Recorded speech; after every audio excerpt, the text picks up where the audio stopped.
పెట్టుకోండి. ఆచారం అవసరమా అవసరము లేదా?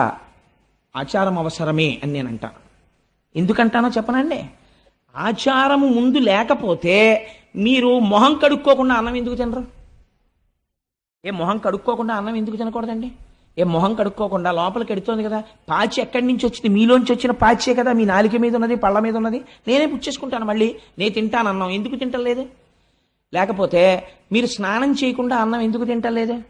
లేకపోతే నేను చొక్కా కింద ప్యాంటు పైన వేసుకుంటాను, ఎందుకు వేసుకోరు? అంటే ఒక ఆచారం ఉన్నది ప్రపంచంలో.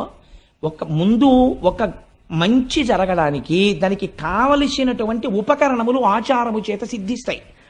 మీరు తిన్నటువంటి పదార్థమునందు శౌచం ఉండొచ్చు. భార్య ఎంతో కష్టపడి మంచి పదార్థం వండింది, మీరు రోజు మొహం కడుక్కోకుండా అన్నం తింటే ఏమవుతుంది? బ్యాక్టీరియా అంతా మళ్ళీ కడుపులోకి వెళ్ళి లేనిపోని జబ్బు వస్తుంది.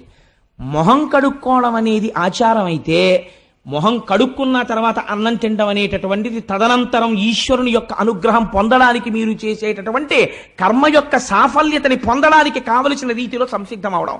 ఆ స్థాయిలో ఆచారం అవసరమా కాదు?